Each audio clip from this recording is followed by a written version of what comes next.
එස්රා පළවන පරිච්ඡේදය සයිරස් රජුගේ ප්‍රකාශනය. පර්සියාවේ රජ වූ සයිරස්ගේ පළමුවන අවුරුද්දේදී සමිදානන් වහන්සේ ජෙරමියා මගින් ප්‍රකාශ කළ වචනය ඉටුවන පිණිස උන්වහන්සේ පර්සියාවේ රජ වූ සයිරස්ගේ සිත උද්‍යෝගවත් කළසේක. ඔහු තමාගේ රාජ්‍යයේ සතර දිග්භාගයෙහි ප්‍රසිද්ධියේ කියවන පිණිස ප්‍රකාශනයක් නිකුත් කළේය. එය මෙසේය. පර්සියාවේ රජවන සයිරස් තෙමේ මෙසේ කියයි. ස්වර්ගයේ දෙවි සමිදානන් වහන්සේ පොළොව තලයෙහි සියලු රාජ්‍යයන් මට දී තිබේ.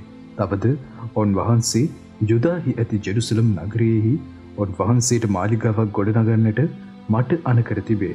උන්වහන්සේගේ මුළු සෙනගකින් ඔබ අතරේ සිටින කවර මිනිසෙක් හෝ වේවා දෙවි සමිදානන් වහන්සේ ඔහු සමග වැඩ සිටින සේක්වා. ඔහු යුදාහි ඇති ජෙරුසලමෙහි සිටින ඊශ්‍රායල් වරුන්ගේ දෙවි සමිදානන් වහන්සේගේ මාලිගාව ගොඩනගන්නට ජෙරුසලමට යා යුතුය. උන්වහන්සේ වූ කලී ජෙරුසලමේ වැඩ සිටින දෙවියන් වහන්සේය. යම් යුදෙවෙක් ඉතිරිව යම් තැනක සිටීද ඒ ස්ථානයේ සිටින මිනිසයෝ ජෙරුසලමේ තිබෙන දෙවියන් වහන්සේගේ මාලිගාව දෙසා සිය කැමැත්තෙන් දෙන පඬුර හැර රන් රිදීද බඩු බාහිරාදිය හා ගව මහීෂයන්ද දෙමින් ඔහුට උපකාර කරත්වා ජෙරුසලමෙහි සමිදානන් වහන්සේගේ මාලිගාව ගොඩනගන පිණිස දෙවියන් වහන්සේ විසින් සිත් උද්‍යෝගවත් කරන ලද සියලු දෙනාම එනම් ජුදාවරුන්ගේ බෙන්ජමින් වරුන්ගේ පිය වංශවල ප්‍රධානීහුද පූජකයෝද ලැවීවරුද එහි යන්නට සූදානම් වූහ. ඔවුන් නවට සිටි සියල්ලෝද සිය කැමැත්තෙන් දුන් නානාවිධ පඬුරුවලට අමතරව රෙදි වාන්නද රන්ද බඩු බාහිරාදියද ගව මහීෂයන්ද අනර්ග දේවල්ද යන මේවායින් ඔවුන්ට උපකාර කළහ. තවද සයිරස් රජු නෙබුකද්නෙසර් රජු ජෙරුසලමින් ගෙනවොත් තමාගේ දේවාලයේ තැබූ සමිදානන් වහන්සේගේ මාලිගාවේ භාණ්ඩ පිටතට ගෙනාවේය. පර්සියාවේ රජු වූ සයිරස් ඒවා භාණ්ඩාගාරික වූ මිත්‍රදාත්ට භාර දුන්නේය. ඔහුද ඒවා යුදාහි අධිපති ෂෙෂ්බෂර්ට ගණන් කර දුන්නේය. බඩු ලැයිස්තු මෙසේය. රන් තලි 30කි, රිදී තලි 10කි, විවිධ බඳුන් 29කි. රන් ධූම පාත්‍ර 30කි, දෙවන තරමේ රිදී පාත්‍ර 410කි, වෙනත් භාණ්ඩ 10කි. රන් රිදී සියලු භාණ්ඩවල ගණන 5400කි. විප්‍රවාසගතව සිටි අය බබිලෝනියන් ජෙරුසලමට ආපසු පැමිණි විට ෂෙෂ්බෂර් විසින් මේ සියල්ල ගෙනෙන ලද්දේය. දෙවන පරිච්ඡේදය බබිලෝනියන් ආපසු පැමිණි අය. බබිලෝනියේ රජ වූ නෙබුකද්නෙසර් විසින් අල්ලා ගනු ලැබ බබිලෝනියට ගෙන යන ලද්දවුන්ගෙන් විප්‍රවාසයෙන් මිදී ආපසු පැමිණි දේශවාසීහෝ ජෙරුසලමේ හා ජුදාවේ තම තමන්ගේ නගරවලට පෙරලා පැමිණියහ. ඔවුන්ගේ නම් මෙසේය. ඔවුන් පැමිණියේ සෙරුබ්බාබෙල්ද, ජේෂුවාද, නිහෙමියාද, සෙරායාද, රේලායාද, මොර්දෙකයිද, බිල්ෂාන්ද, මිෂ්පාර්ද, බිග්වායිද, රෙහිම්ද, බානාද සමගය. ඊශ්‍රායල් ජනයා අතර වූ පිරිමින්ගේ ගණන මෙසේය. පරොෂ්ගේ පුත්‍රයෝ 2172 දෙනෙක්ය. චෙපටියාගේ පුත්‍රයෝ 370 දෙනෙක්ය. ආරාන්ගේ පුත්‍රයෝ 775 දෙනෙක්ය. පාහත් මෝවබ්ගේ පුත්‍රයන් වූ ජේෂුවාගේද මෝවාබ්ගේද පුත්‍රයෝ 2812 දෙනෙක්ය. ඒලාම්ගේ පුත්‍රයෝ 1254 දෙනෙක්ය. ෂට්ටුගේ පුත්‍රයෝ 945 දෙනෙක්ය. ශක්කායිගේ පුත්‍රයෝ 760 දෙනෙක්ය. බානිගේ පුත්‍රයෝ 642 දෙනෙක්ය. වෙබායිගේ පුත්‍රයෝ 623 දෙනෙක්ය. අශ්ගාත්ගේ පුත්‍රයෝ 1222 දෙනෙක්ය. අදොනිකාම්ගේ පුත්‍රයෝ 666 දෙනෙක්ය. බිග්වායිගේ පුත්‍රයෝ 2056 දෙනෙක්ය. ආදින්ගේ පුත්‍රයෝ 454 දෙනෙක්ය. එසකියාගෙන් වූ ආටේර්ගේ පුත්‍රයෝ 98 දෙනෙක්ය. බිෂායිගේ පුත්‍රයෝ 323 දෙනෙක්ය. ජෝරාගේ පුත්‍රයෝ 112 දෙනෙක්ය. හාෂුම්ගේ පුත්‍රයෝ 223 දෙනෙක්ය. හිබ්බාර්හි පුත්‍රයෝ 95 දෙනෙක්ය. බෙත්ලෙහෙමේ පුත්‍රයෝ 123 දෙනෙක්ය. නෙටෝපාහි මිනිසයෝ 56 දෙනෙක්ය. අනාතෝති මිනිසයෝ 128 දෙනෙක්ය. අශ්මාවෙත්ති පුත්‍රයෝ 42 දෙනෙක්ය. හිරියත් ආරිමෙත් කෙපිරායන් බේරොතෙත් පුත්‍රයෝ 743 දෙනෙක්ය. රාමාහිත් ගෙවාහිත් පුත්‍රයෝ 621 දෙනෙක්ය. මික්මාසි මිනිසයෝ 122 දෙනෙක්ය. බෙතෙල්හිද ආයිහිද මිනිසයෝ 223 දෙනෙක්ය. නෙබෝහි පුත්‍රයෝ 52 දෙනෙක්ය. මග්බිෂ්හි පුත්‍රයෝ 156 දෙනෙක්ය. අනික් ඒලාම්හි පුත්‍රයෝ 1254 දෙනෙක්ය. ආරීම්හි පුත්‍රයෝ 320 දෙනෙක්ය. ලොද්හිද හදීත්හිද ඕනෝහිද පුත්‍රයෝ 725 දෙනෙක්ය. ජෙරිකෝවේ පුත්‍රයෝ 345 දෙනෙක්ය. සෙනායාහි පුත්‍රයෝ 3630 දෙනෙක්ය. පූජකයෝ නම් ජේෂුවාගේ වංශයේ ජෙදායාගේ පුත්‍රයෝ 973 දෙනෙක්ය. ඉම්මේර්ගේ පුත්‍රයෝ 1052 දෙනෙක්ය. පශ්හුර්ගේ පුත්‍රයෝ 1247 දෙනෙක්ය. ආරිම්ගේ පුත්‍රයෝ 1017 දෙනෙක්ය. ලෙවීවරු නම් හෝදවියාගේ පුත්‍රයන්ගෙන් වූ ජේෂුවාගේද කද්මියල්ගේද පුත්‍රයෝ 74 දෙනෙක්ය. ගීතිකාකාරයන් වූ ආසබ්ගේ පුත්‍රයෝ 128 දෙනෙක්ය. දොරටු පාලකයන්ගේ පුත්‍රයෝ එනම් ශල්ලුම්ගේ පුත්‍රයෝද ආටෙර්ගේ පුත්‍රයෝද ටල්මුන්ගේ පුත්‍රයෝද අක්කුබ්ගේ පුත්‍රයෝද හටිටාගේ පුත්‍රයෝද ශෝබයිගේ පුත්‍රයෝද යන සියල්ලෝ 139 දෙනෙක්ය. දේව මාලිගාවේ සේවකයන් වන නෙතිනීම්වරු නම් ශීහාගේ පුත්‍රයෝය, හසුපාගේ පුත්‍රයෝය, ටබ්බාවොත්ගේ පුත්‍රයෝය, කේරොස්ගේ පුත්‍රයෝය, සියාගේ පුත්‍රයෝය, පාදුන්ගේ පුත්‍රයෝය, ලෙබානාගේ පුත්‍රයෝය, හගාබාගේ පුත්‍රයෝය, අක්කුබ්ගේ පුත්‍රයෝය, ආගාබ්ගේ පුත්‍රයෝය, ශම්ලායිගේ පුත්‍රයෝය, හානන්ගේ පුත්‍රයෝය, ගිද්දෙල්ගේ පුත්‍රයෝය, ගහර්ගේ පුත්‍රයෝය, රයායාගේ පුත්‍රයෝය, රෙෂින්ගේ පුත්‍රයෝය, නෙකෝදාගේ පුත්‍රයෝය, ගත්සම්ගේ පුත්‍රයෝය, උෂ්ෂාගේ පුත්‍රයෝය, පාසයාගේ පුත්‍රයෝය, බේසයිගේ පුත්‍රයෝය, අස්නාගේ පුත්‍රයෝය, මෙයුනීම්ගේ පුත්‍රයෝය, නෙපීසියම්ගේ පුත්‍රයෝය, බක්බුක්ගේ පුත්‍රයෝය, හකුපාගේ පුත්‍රයෝය, හරහුර්ගේ පුත්‍රයෝය, බශ්ලුත්ගේ පුත්‍රයෝය, මෙහිදාගේ පුත්‍රයෝය, හර්ෂාගේ පුත්‍රයෝය, බර්කොස්ගේ පුත්‍රයෝය, සීසරාගේ පුත්‍රයෝය, තෙමාගේ පුත්‍රයෝය, නෙෂියාගේ පුත්‍රයෝය, හටිපාගේ පුත්‍රයෝය, සලමුන්ගේ සේවකයන්ගේ පුත්‍රයෝ නම් සෝටයිගේ පුත්‍රයෝය, හස්ව පෙරෙත්ගේ පුත්‍රයෝය, පෙරුදාගේ පුත්‍රයෝය, ජයලාගේ පුත්‍රයෝය, දර්කොන්ගේ පුත්‍රයෝය, ගීත්තේල්ගේ පුත්‍රයෝය, ෂෙපටියාගේ පුත්‍රයෝය, හට්ටේල්ගේ පුත්‍රයෝය, ඔකෙරිත් හෂෙබ්බායිම්ගේ පුත්‍රයෝය, ආමීගේ පුත්‍රයෝය, දේව මාලිගාවේ සේවකයෝද සලමුන්ගේ සේවකයන්ගේ පුත්‍රයෝද යන සියල්ලෝ 392 දෙනෙක්ය.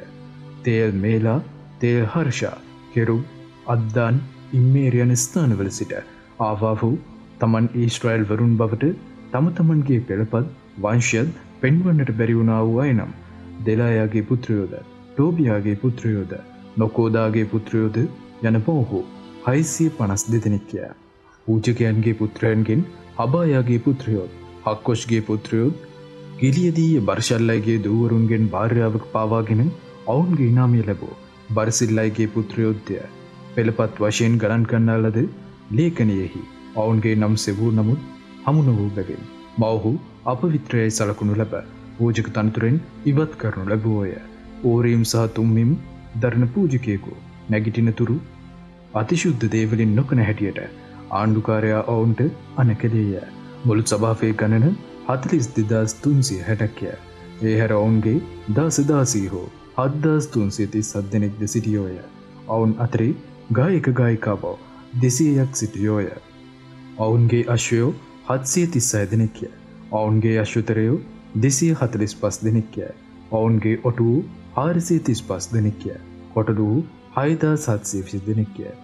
තවද ඒ වංශවල ප්‍රධානීන්ගෙන් සමහරු ජෙරුසලමෙහි තිබෙන සමිඳුන් වහන්සේගේ මාලිගාවට පැමිණි කලෙහි දෙවියන් වහන්සේගේ මාලිගාව සුවකී ස්ථානයෙහි ගොඩනගන පිණිස සිය කැමැත්තෙන් දුන් පඬුරු ඔප්පු කළහ. ඔවුහු තමන්ගේ පුළුවන්කමින් හැටියට රන් කිලෝග්‍රෑම් 500ක්ද, රෙදි කිලෝග්‍රෑම් 2800ක්ද, පූජක වස්ත්‍ර 100ක්ද කර්මාන්ත සඳහා ගබඩාවට දුන්නෝය.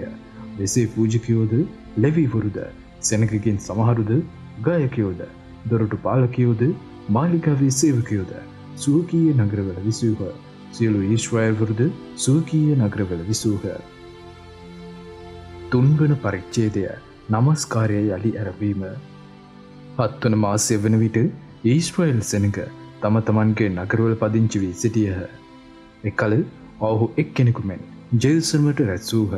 ඒ අවස්ථාවේදී ජෝෂාදාගේ පුත් ජෝෂුවාද පූජකයන් වූ ඔහුගේ සහෝදරයෝද ෂෙල්තියල්ගේ පුත් සෙරුබ්බාබෙල්ද ඔහුගේ සහෝදරයෝද දෙවියන් වහන්සේට කැපවූ මනුෂ්‍යයා වූ මෝසෙස්ගේ ව්‍යවස්ථාවේ ලියා තිබෙන ලෙස දවනයාග පූජා ඔප්පු කරන පිණිස ඊශ්‍රායෙල් වරුන්ගේ දෙවියන් වහන්සේගේ පූජාසනය ගොඩනැගීමට පටන් ගත්හ. ඔවුහු විදෙස්වල ජනයාට බියෙන් සිටි නමුත් පූජාසනය කලින් තිබුණු ස්ථානයෙහි පිහිටවූහෝය. ඔවුහු ඒ පූජාසනය මත උදය සවස සමිඳානන් වහන්සේට දවනයාග පූජා ඔප්පු කළෝය. ලියා තිබෙන නියමයන් ලෙස ඔවුහු කූඩාරම් මංගල්‍යයන් පවත්වමින් එක එක දවසට නියම ගණන අනුව දවස්පතා දවනයාග පූජා ඔප්පු කළහ. ඒවාට අමතරව ඔවුහු නිරන්තර දවනයාග පූජාද අමාවක් වලත් සමිධානන් වහන්සේගේ සියලු නියමිත ශුද්ධ මංගල්‍ය වලත් පූජාද සමිධානන් වහන්සේට ඔප්පු කරන සියල්ලන්ගේ ස්වේච්ඡා පූජාද ඔප්පු කළහ. ඔවුහු 7 වන මාසයේ පළමු වනදා පටන් සමිධානන් වහන්සේට දවනයාග පූජා ඔප්පු කරන්නට පටන් ගත්හ. එහෙත් සමිධානන් වහන්සේගේ මාලිගාවේ අත්තිවාරම් ඒ වනතෙක් නොදමන ලද්දේය. පරිසියාවේ රජ වූ සයිරස්කින් තමන්ට ලැබුණු අවසරයේ හැටියට ලෙබනොන්හි සිට ජොප්පාවට මුහුදෙන් කිහිරිගස් ගෙනෙන පිණිස ඔවුහු මේසන්වරුන්ටත් වඩුවන්ටත් මුදල්ද සීදොන් වැසියන්ටත් තීර් වැසියන්ටත් කෑම බීම හා තෙල්ද දුන්නෝය. දේව මාලිගාවේ අත්තිවාරම් දැමීම ජෙරුසලමෙහි තිබෙන දෙවියන් වහන්සේගේ මාලිගාවට ඔවුන්ගේ පැමිණීමෙන් පසු දෙවන අවුරුද්දේ දෙවන මාසයේදී ෂෙල්තියල්ගේ පුත් සෙරුබ්බාබෙල්ද ජෝෂාදාගේ පුත් ජෝෂුවාද එහි වැඩ පටන් ගත්හ. ඔවුන්ගේ සිසු සහෝදරයෝද පූජකයෝද දෙවිවරුද විප්‍රවාසයෙන් මිදී ජෙරුසලමට පැමිණි සියල්ලෝද ඔවුන්ට සහාය වූහ. ඔහු සමිධානන් වහන්සේගේ මාලිගාවේ වැඩ බලා ගැනීමට 20 අවුරුදු හා ඊට වැඩි වයස ඇති දෙවිවරුන් පත් කළෝය. එවිට ජෝෂුවා සහ ඔහුගේ පුත්‍රයෝද සහෝදරයෝද කද්මියල් සහ ඔහුගේ පුත්‍රයන් වූ ජුදාගේ පුත්‍රයෝ සහ එනාදාගේ පුත්‍රයෝද ඔවුන්ගේ පුත්‍රයෝද සහෝදරයෝද යන ලෙවිවරු එකමුතු වී දෙවියන් වහන්සේගේ මාලිගාවේ වැඩ කරන්නන් පිළිබඳ වගකීම තමන් අතරේ බෙදාගත්හ. ගොඩනගන අය සමිධානන් වහන්සේගේ මාලිගාවේ අත්තිවාරම් දැමූ කල ඊශ්‍රායෙල් රජ වූ දාවිද් නියම කළ අන්දමට සමිධානන් වහන්සේට ප්‍රශංසා කරන පිණිස පූජකයෝ සුවකීය ඇඳුමින් සැරසී හොරණෑ ඇතිවද ආසාබ්ගේ පුත්‍රයන් වන ලෙවිවරු අත්ත ඇතිවද ඉදිරියට ආහ. ඔහු සමිධානන් වහන්සේට ස්තුති ප්‍රශංසා කරමින් ඔවුන් වහන්සේ යහපත්ය. මන්ද ඊශ්‍රායෙල් කෙරෙහි උන්වහන්සේගේ කරුණාව සදාටම පවතින්නේ යැයි කියමින් ගෙයූහ. සමිධානන් වහන්සේගේ මාලිගාවේ අත්තිවාරම දැමූ නිසා ඔවුන් සමිධානන් වහන්සේට ප්‍රශංසා කළ විට මුළු සෙනඟ දෙවියන් වහන්සේට මහා ප්‍රශංසා ഘോഷාවක් නැගුවෝය. එහෙත් පළමු මාලිගාව දුටු මහලු අයවන බොහෝ පූජකයෝද ලෙවිවරුද ඒ වංශවල ප්‍රධානියෝද මාලිගාවේ අත්තිවාරම් දැමූ බව දුටු විට මහා හඬින් හැඬුවෝය. තවත් බොහෝ දෙනෙක් ප්‍රීති ഘോഷාද පැවැත්වූහ. ඒ නිසා ප්‍රීති ഘോഷාවේ හඬ කුමක්ද කියාවත් සෙනඟගේ හැඬීමේ හඬ කුමක්ද කියාවත් කිසිවෙකුට වෙන්වෙන් වශයෙන් හඳුනාගත නොහැකි විය. මන්ද සෙනඟ මහා හඬින් ഘോഷා කළෝය. ඒ ഘോഷාව බොහෝ දුරට ඇසිනි. 4 වන පරිච්ඡේදය සමාරියන්ගේ විරෝධය. විප්‍රවාසයෙන් මිදී පැමිණි අය ඊශ්‍රායෙල්හි දෙවි සමිධානන් වහන්සේට මාලිගාවක් ගොඩනගන බව යුදාවරුන්ගේද බෙන්ජමින්වරුන්ගේද එදිරිකාරයෝ අසා සෙරුබ්බාබෙල්ද ඒ වංශවල ප්‍රධානීන්ද වෙත අවුත් ඔවුන්ට කතා කොට ඔබ හා සමග මාලිගාව ගොඩනගන්නට අපටත් ඉඩ දෙන්න. මන්ද ඔබ සේම අපිත් ඔබේ දෙවියන් වහන්සේ අදහමු. මෙතනට අප ගෙනාවා වූ අසිරියාවේ රජුවන ඒසර් හද්දොන්ගේ කාලයේ පටන් අපි උන්වහන්සේට පූජා කරමින් සිටීමයි කීහ. ඒ සෙරුබ්බාබෙල්ද ජෝෂුවාද ඊශ්‍රායෙල් වංශවල සිසු ප්‍රධානීහුද ඔවුන්ට කතා කොට අපේ දෙවියන් වහන්සේට මාලිගාවක් ගොඩනැගීමේදී ඔබ අප සමග එක්වීමෙන් අපට කිසි වැඩක් නැත. පර්සියාවේ සයිරස් රජ අපට අනකර තිබෙන පරිදි අපි පමණක්ම ඊශ්‍රායෙල් දෙවි සමිධානන් වහන්සේට එය ගොඩනගන්නෙමුයි කීහ. එවිට දේශයේ සෙනඟ යුදා සෙනඟ අධෛර්යවත් කරවන්නටත් තවදුරටත් ගොඩනැගීමේ වැඩ නොකරන ලෙස ඔවුන් බිය ගන්වන්නත් පටන් ගත්හ. තවද ඔවුන්ගේ වැඩ ව්‍යර්ථ කරන පිණිස ඔහු රජයේ නිලධාරීන්ට අල්ලස් දුන්හ. මේ තත්ත්වය පර්සියාවේ රජ වූ සයිරස්ගේ මුල් කාලයේ සිට පර්සියාවේ රජ වූ දාරියුස් රජකමට පැමිණෙන තුරුම පැවතිනේ. අහස්වේරෝස් රජකමට පත් වූ මුල් කාලයේදී ඔහු යුදාහිද ජෙරුසලමෙහිද වැසියන්ට විරුද්ධව චෝදනාවක් ලියා ඉදිරිපත් කළහ. තවද අර්තක්ෂස්ථා රජදවස විශ්ලාම්ද නිතේදාත්ද ටබ්යල්ද ඔවුන්ගේ සුසහකාරයෝද පර්සියාවේ රජ වූ අර්තක්ෂස්ථාට ලියුමක් ලියා යවූහ. ඒ ලියුම අරමීය භාෂාවෙන් අරමීය අකුරුවලින් ලියන ලද්දේය. ආණ්ඩුකාරයා වූ රෙහුම්ද ලේකම් වූ ශිම්ෂයිද ජෙරුසල්මට විරුද්ධව මතු දැක්වෙන ලියුම අර්තක්ෂස්ථා රජුට ලියා යවූහ. ආණ්ඩුකාර වූ රෙහුම්ද ලේකම් වූ ශිම්ෂයිද ඔවුන්ගේ සෙසු සහකාරයෝද විනිශ්චයකරුවෝද තානාපතියෝද පර්සියනු නිර්ධාරියෝද උරුක්හා බබිලෝනි වැසියෝද සූසාහි ඒලාම්වරුද ඔතුම් වූ ගර්තුරවෝ අසුරු බනිපාල් විසින් ගෙනෙන ලදුව සමාරිය නගරවල හා යුක්‍රටිස් ගඟින් එතර පලාතේ පදිංචි කරවන ලද සෙසු සෙනඟද ඒට පංගුකාර වූහ. ඔහු අර්තක්ෂස්ථා රජු වෙත මෙසේ ලියා යවූහ. ගඟින් එතර වාසය කරන සෙනඟ වන අපි රජතුමා වෙත මෙසේ ලියා එවමු. ඔබ කෙරෙන් අප වෙත ආ ජුදෙව්වන් ජෙරුසලමට පැමිණ ඒ කැරලිකාර නපුරු නගරය ගොඩනගන බව ඔබතුමාට දැන්විය යුතුය. පවුරුවල වැඩ නිම කරන්නට ළඟය. ඔහු අත්තිවාරම අලුත් වැඩියා කරගෙන යති. ඉදිත් මේ නගරය ගොඩනගා පවුරු සාදා නිම කරනු ලැබුවොත් මවුන් තීරුබද්ධවත් ආදායම්බද්ධවත් සුංගම්වත් නොදෙන බවද මෙසේ අන්තිමේදී රජුට එයින් අලාභහානි සිද්ධ වන බවද ඔබතුමාට දැන්විය යුතුය. ඉතින් අපි ඔබතුමාට ණයගැතිව සිටියදී ඔබට අලාභහානි පැමිණෙනු බලා සිටීම අපට නුසුදුසු බැවින් ඔබේ පියවරුන්ගේ ලේඛනාගාරයේ වාර්තාපොත විභාග කරන පිණිස ඔබතුමාට දන්වා එවමු. මෙසේ ඔබ වාර්තාපොතෙහි සොයා බැලුවොත් මේ නගරයේ කැරලිකාර රජුටත් රටවලටත් අලාභහානි කරන නගරයක් බවත් පෙර සිට මෙහි ද්‍රෝහිකම් වලට තුඩුදීම් සිදු වූ බවත් එම කාරණය නිසා ඒ නගරයේ වනසනු ලැබූ බවත් ඔබට දැනගන්නට ලැබෙනු ඇත. මේ නගරයේ ගොඩනගා පවුරු සාදා නිම කරනු ලැබුවොත් යුප්‍රටිස් ගඟින් මෙගොඩ ඔබට කිසි පෙදෙසක් අයිති නොවන බව අපි ඔබතුමාට දන්වා සිටිමු.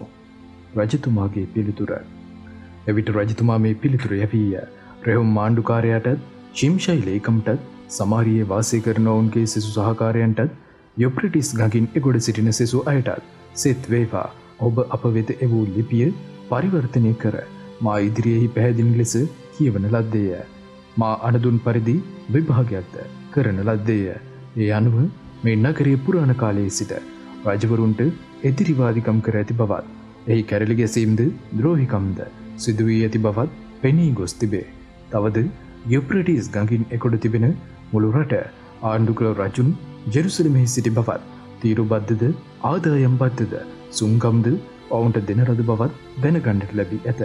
එබැවින් මා විසින් නියෝගයක් පමුණුවන තුරු ඒ නගරය ගොඩ නොනගන පිණිස ඒ මිනිසුන්ගේ වැඩ නවත්වන හැටියට නියෝගයක් කරන්න. රජුට අලාභහානි වන විදියේ අනතුරු වැඩිවන්නට ඉඩ නොහරින පිණිස අප්‍රමාදව මෙය කරන ලෙස වග බලා ගන්න. අර්තක්ෂස්ථා රජුගේ මේ ලිපියේ පිටපත රෙහුම්ද ශිම්ෂයි ලේකම්ද ඔවුන්ගේ සහකාරයන්ද ඉදිරියේහි කියවූ විගසම ඔහු ජෙරුසලමෙහි සිටි ජුදෙව්වරුන් වෙත සැනකින් ගොස් බලහත්කාරයෙන් ඔවුන්ගේ වැඩ නතර කළහ. එකල ජෙරුසලමෙහි තිබෙන දෙවියන් වහන්සේගේ මාලිගාවේ වැඩ නැවතුණේය. පර්සියාවේ රජ වූ දාරියුස්ගේ රජපාලනයේ දෙවන අවුරුදු දක්වා එය නැවතී තිබිණි. 5 වන පරිච්ඡේදය දේව මාලිගාවේ වැඩයලි ආරම්භීම. එකල හග්ගයි සහ ඉද්දෝගේ පුච්චක්‍රියා යන දිවැසිවරු ජුදාහිද ජෙරුසලමෙහිද සිටි ජුදෙව්වරුන්ට ඔවුන් සමග වැඩ විසූ ඊශ්‍රායල්වරුන්ගේ දෙවියන් වහන්සේගේ නාමයෙන් දිවැස්වැකි පැවසූහ. එවිට ෂේල්තියල්ගේ පුත් සෙරුබ්බාබෙල්ද යෝෂාදාගේ පුත් ජෝෂුවද ජෙරුසලමෙහි තිබෙන දෙවියන් වහන්සේගේ මාලිගාව ගොඩනගන්නට පටන් ගත්හ. ඔවුන් සමග දෙවියන් වහන්සේගේ දිවැසිවරුද ඔවුන්ට උපකාර කරමින් සිටියෝය. ඒ කාලයේදී යුප්‍රටිස් ගඟින් එගොඩ සිටි තත්තෙනයි නම් දිශාධිපතියාද චතර බෝසෙනයිද ඔවුන්ගේ සහකාරයෝද ඔවුන් වෙත අපුත් කතා කොට මේ මාලිගාව ගොඩනැගීමට ප්‍රතිසංස්කරණය කිරීමට ඔබට නියෝග කළේ කවරෙක්දැයි ඔවුන්ගෙන් ඇසූහ. තවදුරටත් ඔහු ප්‍රශ්න කරමින් මේ මාලිගාව ගොඩනගන මිනිසුන්ගේ නම් කවරේදැයි ඇසූහ. එහෙත් ජුදෙව්වරුන්ගේ දෙවියන් වහන්සේගේ ආරක්ෂා බැල්ම ඔවුන්ගේ ප්‍රජාමූලිකයන් කෙරෙහි වූ බැවින් දාරියුස්ට මේ සම්බන්ධින් දන්වා යවා ලියුමකින් පිළිතුරු ලැබෙනතුරු ඔහු ඔවුන්ගේ වැඩ නතර නොකළහ. යුප්‍රටිස් ගඟින් එකොළ සිටි දිශාධිපති තැනකෝ තත්වෙනයිද චතරබෝසිනයිද යුප්‍රටිස් ගඟින් එගොඩ සිටි පෙර්සියන් නිලධාරීන්වෝ ඔහුගේ සහකාරයන්ද විසින් දාරියුස් රජුට යවුණු ලිපිය පිටපත මතු දැක්වේ. ඔවුන් යවූ රපෝර්තුවේ මෙසේ ලියා තිබිණි. දාරියුස් රජුහට සෞසිත් වේවා. අප ජුදා රටේ තිබෙන උතුම් දෙවියන් වහන්සේගේ මාලිගාවට ගිය බව රජතුමාට දැන්විය යුතුව තිබේ. එය ලොකු ගල්වලින් ගොඩනගාගෙන යනු ලැබේ. බිත්තිවලට ලී බාල්ක යොදා තිබේ.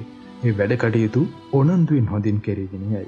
අපිද එහි ප්‍රජා මූලිකයන්ගෙන් ප්‍රශ්න කරමින් මේ මාලිගාව ගොඩනගන්නත් එයට ගෘහ භාණ්ඩ සැපීමටත් ඔබට නියෝග කළේ කවරෙක්දැයි ඔවුන්ගෙන් ඇසීමෝ. තවද ඔවුන්ට මූලිකව ක්‍රියා කරන මිනිසුන්ගේ නම් ලියාගෙන ඔබට දන්වනු පිණිස ඔවුන්ගේ නම් කවරේදැයි ඔවුන්ගෙන් ඇසීමෝ. ඔවුහු පිළිතුරු දෙමින් අපි ස්වර්ගයේත් පොළොවේත් දෙවියන් වහන්සේගේ මෙහෙකරුවෝ වම්හ. මීට බොහෝ අවුරුදු ගණනකට පෙර ගොඩනගන ලද ඊශ්‍රායල්හි උතුම් රජෙකු විසින් ගොඩනගා නිම කරන ලද මාලිගාව අපි නැවත ගොඩනගමු. එහෙත් අපේ පියවරුන් විසින් ස්වර්ගයේ දෙවියන් වහන්සේ උදහස් කරනු ලැබූ බැවින් උන්වහන්සේ කල්දිය වූ බබිලෝනියේ රජු වූ නෙබුකද්නෙසර් අතට ඔවුන් පාවා දුන්සේක. ඔහුද මේ මාලිගාව විනාශ කොට සෙනඟ බබිලෝනියට ගෙන ගියේය. එහෙත් බබිලෝනියේ රජු වූ සයිරස්ගේ පළමුවන අවුරුද්දේදී දෙවියන් වහන්සේගේ මේ මාලිගාව ගොඩනගන්නට සයිරස් රජ නියෝගයක් කළේය. තවද නෙබුකද්නෙසර් රජු ජෙරුසලමෙහි තිබුණ මාලිගාවෙන් ගෙන ගොස් බබිලෝනියේ දේවාලයේ තිබූ දෙවියන් වහන්සේගේ මාලිගාවේ රන් රිදී භාණ්ඩ සයිරස් රජ බබිලෝනියේ දේවාලයෙන් රැගෙන තමා දිශාධිපතියා වශයෙන් පත් කළ චෙෂ්බෂර් යන නාමය ඇති තැනැත්තාට බාර දුන්නේය. ඔහු කතාකොට මේ භාණ්ඩ ගෙන ගොස් ජෙරුසලමෙහි තිබෙන මාලිගාවේ තබන්න. දෙවියන් වහන්සේගේ මාලිගාවද කලින් තිබූ ස්ථානයෙහි ගොඩනගනු ලබාවායිද කීවේය. එවිට එම ශිෂ්පෂර් අවුත් ජෙරුසලමෙහි තිබෙන දෙවියන් වහන්සේගේ මාලිගාවේ අත්තිවාරම දනුවේය. එතැන් පටන් මෙහි දක්වා එය ගොඩනගාගෙන යන නමුත් තවම එය නිම කර නැතැයි අපට කීවෝය. ඒ නිසා රජුට යහපතයි පෙනී නම් ජෙරුසලමෙහි දෙවියන් වහන්සේගේ මේ මාලිගාව ගොඩනගන්නට සයිරස් රජු විසින් නියෝගයක් කරන ලද්දේදැයි බබිලෝනියේ තිබෙන රජුන්ගේ භාණ්ඩාගාරයෙහි සොයා බලන්න සලස්වා මේ කාරණය ගැන රජතුමාගේ කැමැත්ත අපට දන්වා එව්ව මැනව.